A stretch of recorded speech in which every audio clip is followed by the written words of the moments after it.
I think it's really interesting because again, go back to that point we talked about earlier, like these are societal issues that have been around for a while. I think they're being exacerbated by artificial intelligence now, because we now have in the Internet of Things and we have sensors where you can track very, very easily and rapidly how well someone is packing a box. Versus, I mean, we've had this in factories forever. If you're not doing the correct amount of work as specified, you get disciplinary action or fired. It's just now we're able to do it to such a precision amount that it's like, I don't think that we've caught up yet to that. But the thing I think about a lot is, when talking about the future of work, it's, I think there's a lot of reasons that artificial intelligence can make it seem kind of bleak when we're talking about robots taking everyone's jobs, because it's kind of true. It's like a bleak idea that, it's going to be much harder to get a job unless you were highly skilled. And for a lot of communities of color, and I can just talk about my community really quick, is that 30% of our employment is in gaming. It is in gaming, retail, entertainment. So when you look at those, there's a reason that the Brookings report that came out a couple of months ago talked about Las Vegas as a geographic region being one of the most at-risk regions in America for automation, is because all of those jobs are super easy to automate. Bartending, you can replace a whole bunch of people with robots and with just simple kiosks. And so I think that the danger for that becomes not necessarily the job loss. I think it becomes, how do we rework our economic systems? How do we rework this idea of work, this idea of a job, to be something that's not reliant on a 9-to-5 job? That's not reliant on, I have to make this quota in order to feed my family, and if I don't, I'm just going to be hungry. And so those are the things that I think about, is that as communities of color, the Jones Center also put out a report that was talking about the primary impact on trucking jobs and manufacturing jobs is on people of color, specifically Black men. And so when you look at those kinds of big ideas, a lot of the feedback that comes back is oh, well, we can retrain, we can upskill. And it's we have not seen that work at all, ever. And so the idea that we're somehow going to get better at this, even though when you upskill someone 3 years later, their new job is going to be taken away, we just not are prepared for this. So, man, that was really bleak. I'm sorry, everyone. But I think it just means that we have a lot of work to do, people in this room, and then people who are at Google, at these companies who are making these systems, to really get together and think about, we need to think about these issues today, because they are really important and they are really pressing. So we have about 5 minutes left, and I have a few more questions, but I also want to open it up to the audience for any questions right now.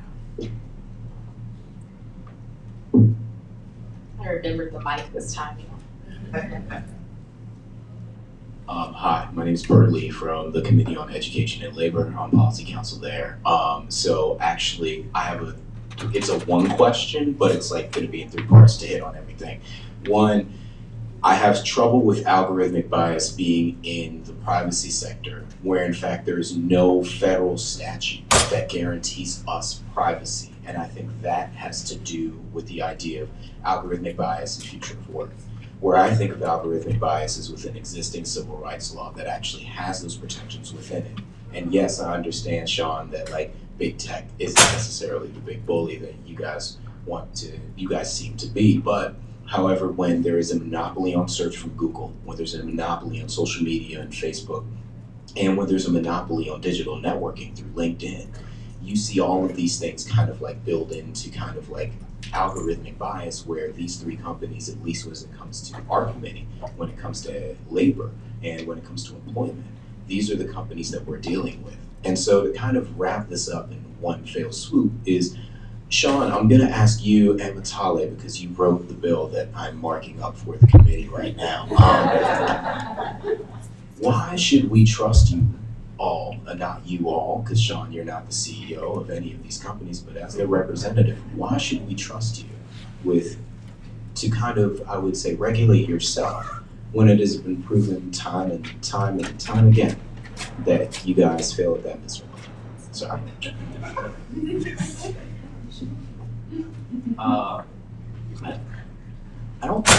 think this is where the fundamental disconnect is. I don't think anyone's asking you to trust us. I mean, I think what's happening here is, and me and Matali have had conversations outside of this where we've talked about this, and I'm saying, you don't have to trust us. It's not that, we're saying don't make laws ever. A lot of the bills we we will endorse and say that's great. We'll love to sit down at the table, talk about these and whatever. The question is, when tech makes steps, whether it's try to do boards or try to do everything or anything, it's don't do that. Congress's job to regulate. It takes so long for regulation to happen. There has to be some self-policing that's happening, and I don't see why we would discourage that from an industry. I've seen some people say like they shouldn't even be thinking about this. And I'm like, why would you ever discourage that from an industry? So I don't think it's a question of you need to trust us and let's let us run. But I do think we need to fundamentally think, if we're looking at European models and everything else, there's a reason the American tech industry is better than the European tech industry in a lot of different ways, and it's a function of the regulatory environment as well. So we want, and we do recognize that there's benefits from AI and technology and everything else, and we recognize there's benefits from these companies that we all use. There's a reason we use these companies. So we have to find a balance of protecting our citizens and allowing these companies to still function in a way. So how do you strike that balance? I think that's where the question is. That's where the conversation needs to happen. But when we talk about we need to take down the giants, yes, what people like using this technology. So how are we going to find that balance between making sure it's used responsibly and being some sort of regulation? But I have never made the proposal that don't do anything with tech ever. If anything, I think we need to start thinking about how we're using AI across the board for every industry, including tech. We don't trust them. Can I add something else as well? I think the whole the focus on regulation also is a danger, right? There's no silver bullet to fixing the problems that we're in right now. So I think another aspect that we need to also be pushing on, and we've brought it up again and again with the conversation around ethics, is also the culture at these tech companies, right? And at companies in general. So last week, having the conversation, or there's a presentation from a tech company, and it's a presentation on AI and bias. Half of the team presenting is it's 2 white men, a man of color, and a black woman. Everybody's presenting, everybody's going through. The last segment of the presentation is the black woman's presentation. One of her colleagues interrupts her to say, now if anyone has questions, you feel free to ask questions during so-and-so's presentation. Questions start getting asked. The head of the presentation is one of the white men, and he says, well, that would have been covered in the slides. So let's go through the slides. He then presents her slides. So this is a tech company presenting to a group of advocates about AI and bias, and they are unaware of the bias that they themselves have in their team. So, privacy legislation will only do so much, right? Data practices legislation will only do so much. You empower the attorney generals, you empower the FTC, that's all great and fine, but if the companies aren't aware of what they're baking into their own technology, then, it's very hard to trust them then. And I would add, and I don't want to be an over talker because I hate going to panel discussions and the people are just talking and you're like, oh my gosh. So I'm being empathetic, culturally empathetic. But one of the things that I would say is the conversation that we don't have time to talk about this idea of a co-created future. And I think that one of the tenets of the tech industry has been this idea of disrupting and breaking things, and so you are going to break into people's presentations and you are going to minoritize and oppress your own teammates if that's the ethos. So even when we speak about ethics, I'm always very concerned. It's not that tech companies shouldn't have that conversation, but can we at least co-create terms and define terms and find out what ethical concerns mean in different communities? And this goes to the point that I think you've been making very beautifully, that just saying we are now doing this and it's enough is in itself so oppressive, so colonial, so not public interest centered, that we need to go right back to the beginning and start to think through and have these new players at the table. And yes, I work for government, I'm extremely public sector focused, but we are not the only solution, but we're at least here now. I know we're a million years late, and we were all wearing code.org caps like 3 years ago, but we're here now, and we're hoping that we can work with advocates and others to co-create some of those solutions. Dominique from Mass Institute. So I had a question with regards to local government, because they have been using data because it is effective and efficient for their processes, whether that's placing students in New York in specific schools, which has turned out to be discriminatory towards Black and brown children, or predictive policing. So I wanted to hear a little bit more about the solutions that local government can employ to ensure that the output of those algorithms that they're using for different fields doesn't have these discriminatory outputs for communities of color. The one thing that I've always suggested, because this is a question that I was thinking about actually earlier this year, is that local governments are actually one of the worst offenders when it comes to perpetuating inequality in local municipalities. The issue is because that's how they assign who's going to get funding for schools, who's going to get funding for recreational programs, where are they going to place parks, who's going to get a Whole Foods in their neighborhood. All of those algorithms are what determine that. And I think one of the best solutions is something that I believe in Detroit they're doing, like an open source, it's like an open source data project where they're essentially saying all of the algorithms that we use to assign city resources are going to be at least accessible to the public. The next step would be to make sure that people in the public know how to use those data sets. Because the truth is that if I showed you a spreadsheet and said this is how I was going to assign resources, what would that mean to you? So I think that it goes back to that issue of not only being transparent about the information that we're using, but making sure that people who can audit that data and actually have some sort of thoughtful analysis and a rebuttal to the way that you want to use it, making sure that they're at least armed with the information to be able to synthesize it properly and the digital literacy to understand what's there.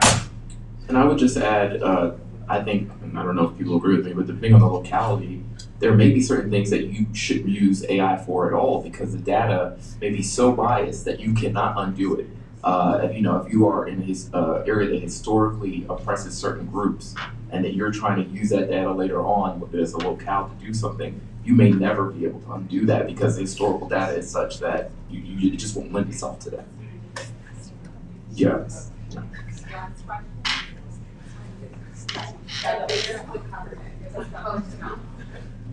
Wait a minute.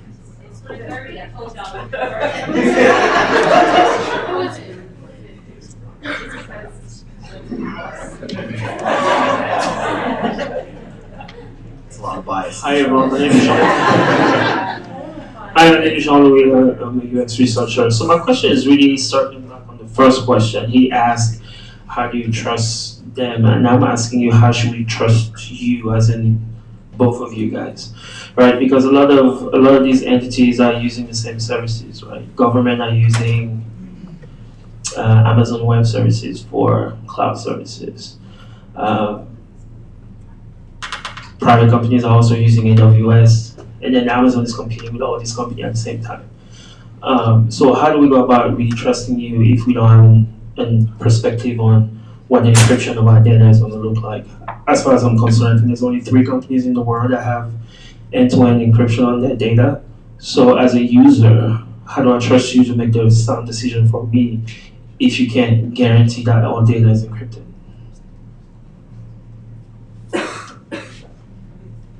Is that a government question or an industry? In terms of government, I do think that these companies need to be broken up, because to your point, there are like 3 companies in the world, and within that comes the danger of corruption. It's not about the tech industry being good or bad, it's just the history of this company, of this country in particular. If we go back to Standard Oil and look what happened in the early 20th century and the 32 companies that came forth, that also goes into building wealth in communities of color and bringing in new innovation and new ideas. In terms of trusting us as a government, I think that you spoke to it beautifully. You can or you can't, but we're here, so just kind of, it culturally, I think people that are American believe in their institutions. And it's up to government to definitely be the voice of public good, and to be trustworthy and to show goodwill. I think for me, and it was raised earlier, it's these constant breaches in trust that have eroded my confidence in big tech, not necessarily any particular company, but just in them as a sector. And I would hope, I mean, I'm not so sure about this particular administration, but I would hope that the government at large are seen to be acting in the best interest of the population. And that's all I really, I can't give you any more assurance than that. I wish I could give you a better answer, but that's it. I just want to quickly add, there are also government watchdogs like Common Cause that monitor a lot of government activities, and we report at what are the wrongdoings and what are the undue influences there. Yeah. I would just make the same answer I gave him. We're not asking you to trust us unfettered. Like, I don't think that's the conversation we're having here. I think government is in a lot of ways. They always make carve-outs for themselves. But I think we as a society need to look at the serious issues of how this data is being used. And if we have privacy legislation, it should cover everything. Because we need to understand how it's used across the board, across industries, and across government. Government, historically, I mean, as someone who has lived in a marginalized community for most of my life, I do not trust the government to have with the data and how they surveil us. But I think that we need to, with the rapid advance of AI and the reality of big data, we need to start talking about, with all the stakeholders, with government, with tech, with civil rights groups, what are we going to do about this? And I don't think the answer is just trust us. And with that, we'll close. Thanks so much to my all-star panel for answering all these questions.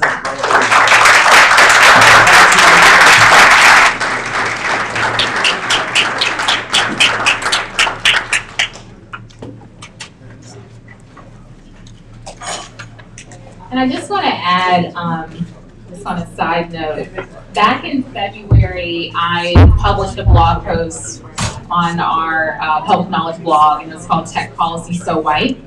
And I talked about that it's really important to make sure that panels are diverse. And you guys see what happens when panels are diverse. And when there are people of color talking about issues that impact people of color, it's really important.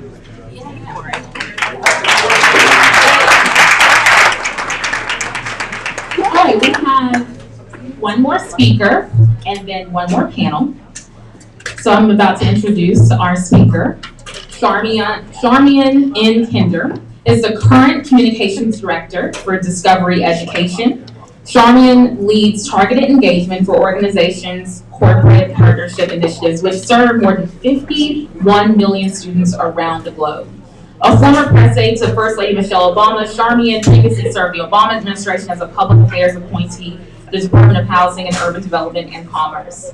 She has also led communications for organizations including My Brother's Keeper Alliance, the Walt Disney Company, Edelman, and the Ad Council. And Charmian went to my favorite university as well, HU. And she also graduated from the School of Communications. You guys have seen a lot of people from Howard University School of Communications here today. So please welcome to the stage, Charmian Kinder.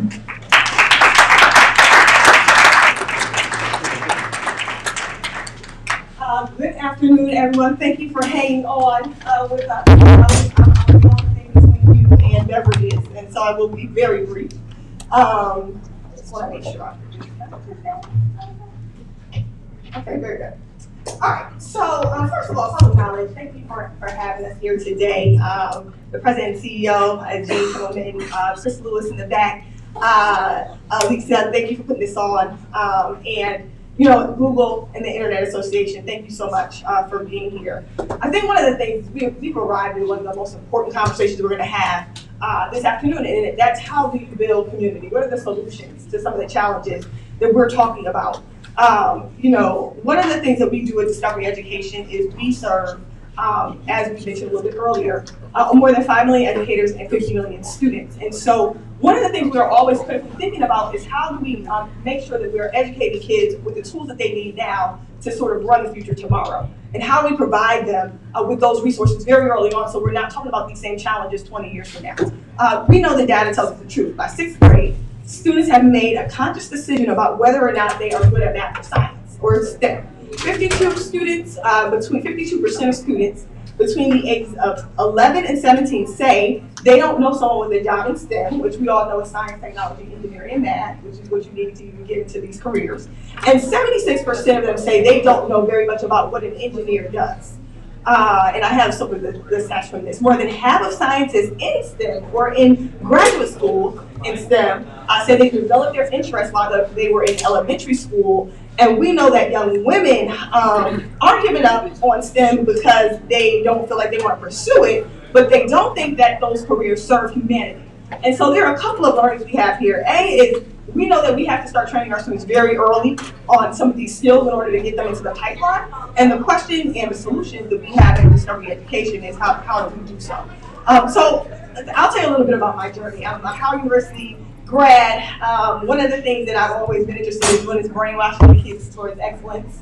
I tried to do this in a number of different ways. I started in civil rights in DC. We were always talking about the problem. I was like, okay, well, that's okay, problem. Okay, I'm from a HBCU, I'm from New Haven, Connecticut. There must be a solution. Like, I can't be waking up every day to fail and die and not make money and get married and have housing and have the same inalienable rights every other American has. And so, what are the solutions? And so then I went on to work at a PR firm, and that was good. So we were still writing a lot of white papers and having really good intellectual conversations about the problem.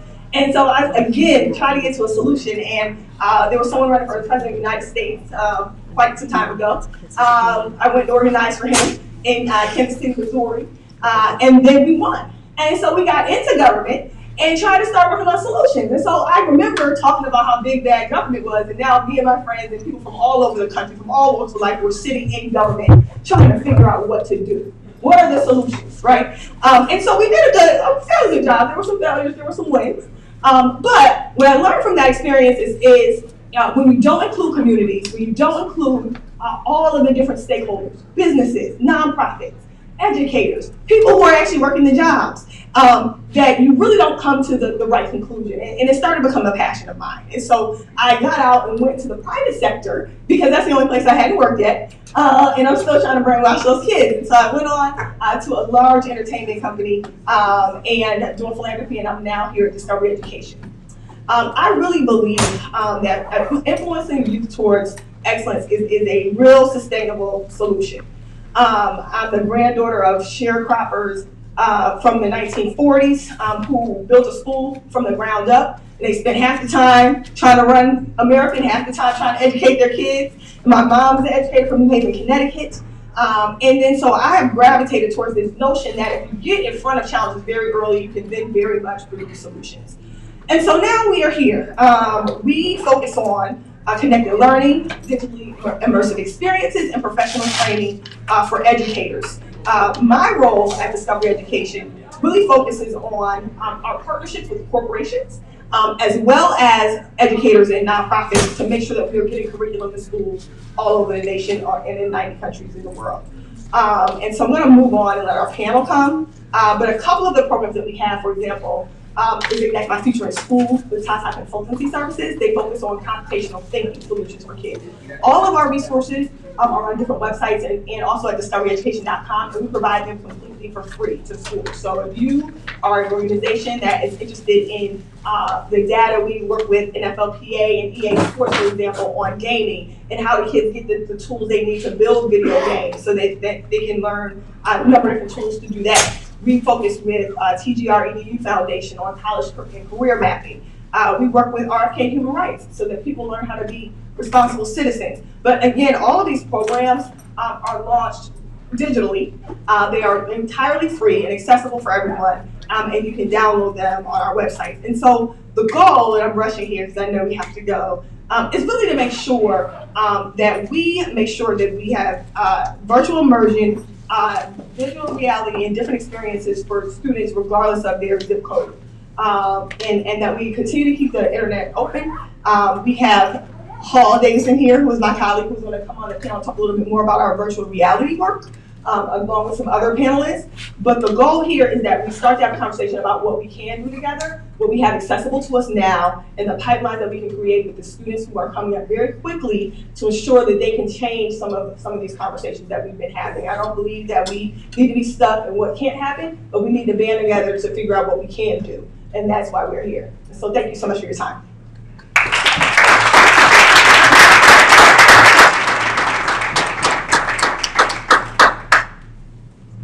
can we have our last panel come to the front, please?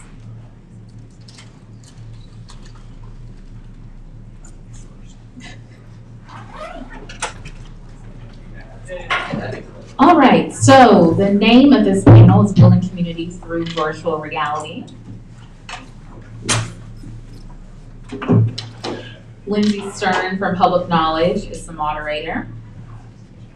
Lindsay is a policy fellow at Public Knowledge, and she received her JD from the George Washington University Law School, where she was a member of the Federal Circuit Bar Journal, and received her BA in government at Franklin and Marshall College.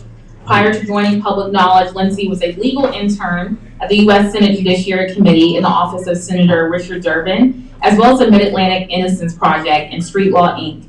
At Public Knowledge, Lindsay works on various issues, including broadband deployment, net neutrality, and consumer privacy. Take it away, Lindsay. Thank you, Elisa, for the introduction. Can everyone hear me? All right. Hello, everyone. Thanks for joining us. And some of you have been here all day, so thank you. It's great to see you. My name is Lindsay Stern, and I'm a policy fellow at Public Knowledge. I'm so excited to have the opportunity to moderate this wonderful panel today called Building Community Through Virtual Reality. VR enables individuals from various cultures and backgrounds to understand different places, activities, and life experiences. In this panel, we'll explore how VR plays a role in building community and teaching empathy, and how VR can be used for social good and social change, which is the reason why we're all here today. Our esteemed panelists have each brought with them a different perspective on how VR serves as an emerging tech that has the ability to impact society for the better. Before we start, I want to thank each of our panelists for traveling from far to be here today. And excuse me, and please tell me if I mispronounced your name, but Paul Davidson from Discovery Education and Russell Ladson from DROP have come all the way from California to be here today. And Kathy Bisbee of Public VR Lab has traveled from Massachusetts. So thank you, panelists. We look forward to the discussion.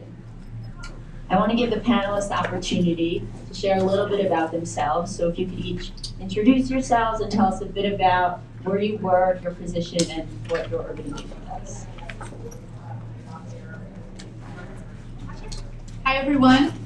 Thanks so much to Public Knowledge for having me. It's really an honor to be here. So I was originally from California. I was most recently in California for 24 years, actually, in the Bay Area. But I'm based in Brookline, Massachusetts, where we're surrounded on three sides by Boston. And I'm a native Mainer originally. And I run Brookline Interactive Group, which is a next generation community media arts center in the tradition of public access television that has now birthed the Public VR Lab, which 4 years ago we started the Public VR Lab as the first publicly funded virtual reality lab in the country.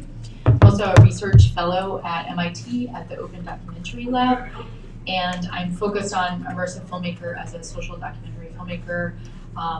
I was a community organizer for the first 10 years of my career in California, so I, like our former President Obama, was doing door-to-door for many, many years and working with communities to help them think about what strategies might work in their communities. So we're employing a lot of that work and my work in the technology sector for 13 years in the Public VR Lab's goal, which is to provide the same access that we've always provided in public access television and community media in the emerging media space. So we've been doing that, and I'll tell you more about our work in.